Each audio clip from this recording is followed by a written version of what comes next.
15મી August ઈસવીસન 1947ના રોજ અંગ્રેજોની ગુલામીમાંથી ભારત દેશ આઝાદ થયો અને ત્યારથી લઈને અત્યાર સુધી આપણે આ દિવસને આઝાદી દિન તરીકે હર્ષોલ્લાસથી ઉજવીએ છીએ। આઝાદી દરેકને વહાલી હોય કે પછી હોય વિચારોની જીવનની કે હોય જેલની ગુનાહિક ઇતિહાસમાં પ્રથમ વખત એક નહીં પરંતુ બે નહીં એક સાથે 350 આજીવન કારાવાસના કેદીઓને મુક્ત કરવાનો નિર્ણય લઈને જેલ પ્રશાસન દ્વારા ખરેખર આઝાદીનું ઉત્કૃષ્ટ ઉદાહરણ પૂરું પાડવામાં આવ્યું અને આ અંગે મંતવ્ય ન્યૂઝની ટીમ દ્વારા જેલ વિભાગના એડીજીપી ડોક્ટર KLN રાવ સાથે એક્સક્લુઝિવ વાતચીત પણ થઈ હતી। 15મી ઓગસ્ટ એટલે સ્વતંત્રતા દિવસ અને સ્વતંત્રતા દિવસના દિવસે દરેક વ્યક્તિનું એવું સપનું હોય છે કે તે પોતાની આઝાદી મનાવે। જો વાત કરવામાં આવે તો જે લોકો જેલની અંદર રહે છે, જે લોકોને આજીવન કેદ થયેલી છે, એવા કેદીઓનું પણ સપનું હોય છે કે તેઓ જેલમાંથી રિહા થાય। ત્યારે અત્યારે હાલ આપણી સાથે હાજર છે જેલ વિભાગના DGP KLN રાવ। એમની સાથે આપણે વાત કરીશું। સર, આ વખતે કેટલા કેદીઓને રિહા કરવામાં આવશે? 15મી ઓગસ્ટ છે, આઝાદી દિવસ છે, કેટલા કેદીઓને રિહા થવાની ગિફ્ટ મળવાની છે? આ વર્ષે 15મી ઓગસ્ટે 2024ના રોજ આપણે લગભગ 50 જેટલા આજીવન કેદ ભોગવી રહેલા જે કેદી ભાઈઓ છે એ લોકોને એમને સારા વર્તનને અનુભવીને જે કમિટી એમને ઉપર નિર્ણય લીધું છે એ કમિટીનો આપણે 50થી વધારે કેદીઓને અમે એ રિલીઝ કરવા જઈ રહ્યા છીએ। સર, આમાં આજીવન કેદવાળા કેટલા કેદીઓ છે? આજીવન કેદવાળા જ આપણે 50થી વધારે છે અને આખા વર્ષમાં જે આપણે 2023 અને 2024માં કુલ લગભગ 350થી વધારે જે આજીવન કેદ ભોગી રહેલા કેદીઓને આપણે એ લોકોને સારા વર્તન પ્રમાણે એને કમિટીએ જે ભલામણ કરી છે એ લોકોને અમે રિહા કરી રહ્યા છીએ। સર, આમાંથી કાચા કામના અને પાકા કામના કેદીઓ કેટલા? એ ફક્ત કન્વિક્ટેડ પ્રિઝનર્સ પાકા કામના કેદીઓ જ હોય છે, એમાં કાચા કામના હોતા નથી। કાચા કામના તો માન્ય કોર્ટ એને ડિસાઇડ કરતા હોય છે। સર, જે કેદી જેલમાંથી બહાર નીકળતો હોય છે એ સારો નાગરિક બને એના માટે થઈને જેલ પ્રશાસન દ્વારા શું પ્રયત્ન કરવામાં આવે છે?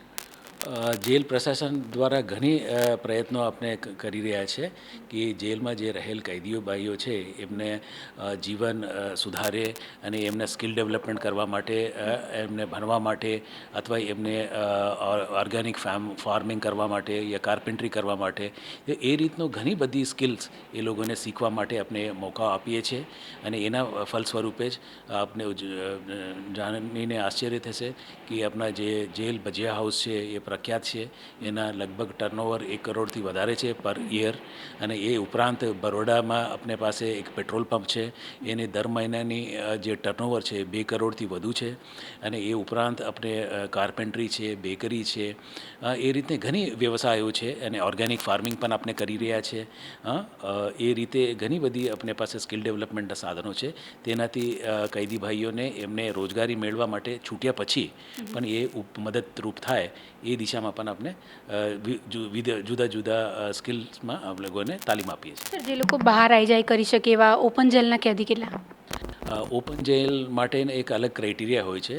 જે કેદીઓ 14 વર્ષથી ઉપરના હોય અને એ લોકોના જે વર્તન સારું હોય અને એ બહારની જે ખેતીવાડી હોય, એનિમલ હસબન્ડરી હોય, દૂધ ઉત્પાદન હોય, એ જેવા કોઈ કામ હોય એમાં એ લોકો નિપુણ હોય તો એ લોકોને લગભગ એના ક્રાઇટેરિયા પ્રમાણે લગભગ 60 જેટલા અમદાવાદ સેન્ટ્રલ જેલમાં છે અને આખા રાજ્યમાં 250 જેટલા છે। સર, ઇતિહાસમાં પ્રથમવાર એવું થઈ રહ્યું છે કે 350થી પણ વધારે કેદીઓ રિહા થઈ રહ્યા છે સ્વતંત્રતા દિવસના। ક્યાંક ને ક્યાંક ગુજરાતમાં આ એક ઇતિહાસ જોવા મળી રહ્યો છે। સાચા છો આપ કે આઝાદી પછી જે 75 વર્ષ તો ઉપર થઈ ગયા છે અને દર વર્ષે આપણે આંકડા જોઈએ તો 1 કે 2 રિહા થતા હતા અને છેલ્લા 1.5 વર્ષમાં આપણે 2023 અને 2024 કુલ 2 વર્ષનું લઈએ તો આંકડા તો 350થી વધારે જે આજીવન કેદ ભોગવી રહેલા કેદીઓ એમને સારા વર્તન માટે એ લોકોને ભલામણ થઈ છે। તો એ બધા કેદીઓ તે 350થી ઉપર જેટલા કેદીઓ એ લોકો છૂટવાના છે અને છૂટ્યા પછી એ લોકો સારા નાગરિક બને અને જે તાલીમ એ લોકોએ જેલમાં લીધેલી છે સ્કિલ ડેવલપમેન્ટમાં અને એ લોકોને ઉપયોગ થશે અને મને ચોક્કસ વિશ્વાસ છે કે એ સમાજ પણ એ લોકોને સ્વીકારશે અને એક સારે નાગરિક પુનઃસ્થાપિત એ લોકોને કરવા માટે એ લોકો સ્વીકારશે। સર, આઝાદી દિવસના દિવસે કોઈ જેલમાં વિશિષ્ટ કાર્યક્રમ?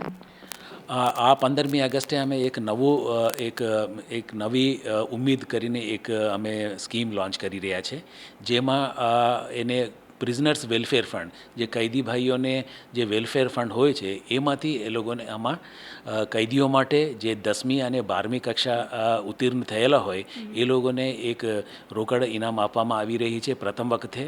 અને જે કૈદી ભાઈઓ છે, જે પાકા કામના કૈદીઓ, એમના પરિવારમાં ભણતા જે છોકરાઓ છે એ લોકોને જે રીતે આપણે સરકારી કર્મચારીના બાળકોને જે તેજસ્વી બાળકોને આપણે શિષ્યવૃત્તિ આપીએ છીએ સરકાર, એ જ પ્રમાણે અમે કૈદીના બાળકોને પણ આપણે પ્રથમ વખતે આપણે આ વર્ષથી ચાલુ કરી રહ્યા છે. એ લોકોને પણ 10મી ધોરણ, 12મી ધોરણ, ગ્રેજ્યુએશન, MBBS, PhD જે બનતા હોય છે એ લોકોને પણ એક રોકડા ઇનામ આમાં આપવા જઈ રહ્યા છે. સર, એવું કહી શકાય કે કેદીને તો એક આઝાદીની ગિફ્ટ મળી રહી છે, પરંતુ એમના બાળકોને પણ શિક્ષણમાં એક શિષ્યવૃત્તિની ગિફ્ટ મળી રહી છે. એના મને ખૂબ જ આનંદ છે. એ પહેલી વખતે અમે કરી રહ્યા છે. તો એની લાભ કૈદી ભાઈઓને તો મળશે જ, જે 10મી 12મી ધોરણ બનેલા છે એ લોકોને તો મળશે જ, અને એમને પરિવારજનોને પણ જે અભ્યાસ કરી રહ્યા છે એને તેજસ્વી છે છોકરાઓ, તો એમને પણ એક રોકડ ઇનામ મળશે. અને એ ઉપરાંત જે કૈદીભાઈ 7 વર્ષથી ઉપરના છે અને એ સજા કાપીને એ જેલમાંથી છૂટે તે વખતે અમે વન ટાઈમ એક 5,000 રૂપિયા એમને ઇમિડિયેટ જરૂરિયાત માટે, એમને દવા હોય કે અથવા કોઈ રોજિંદા કામનું હોય એને વાપરવા માટે એક 5,000 રૂપિયા જેટલા કૈદી વેલફેર ફંડમાંથી અમે આપી રહ્યા છીએ. સર, આજે આજીવન કેદવાળા કેદીઓ છે જેમને રિહા કરવામાં આવી રહ્યા છે, તો એવા કેટલા છે જેમને 50 વર્ષથી વધારે ઉંમર છે અને એમને રિહા કરવામાં આવી રહ્યા છે, અને ખાસ કઈ વસ્તુને ધ્યાનમાં રાખીને આ નિર્ણય લેવામાં આવતો હોય છે? એ 50 વર્ષથી ઉપરના જે કૈદીઓ છે લગભગ 200થી ઉપર હોય છે, એ 350માંથી. અને આવા કૈદીઓ જે એમને પોટેન્શિયલ ટુ કમિટ ક્રાઇમ, જે બહાર છૂટ્યા પછી એને ક્રાઇમ કરવાની સંભાવના લગભગ નહીવત હોય, એ રીતનો એમનો સ્વભાવ હોય તો જ અમે એ રીતનો કૈદીઓને અમે છોડવામાં આવે છે, જ્યારે એ રિકમેન્ડ થાય કમિટી દ્વારા.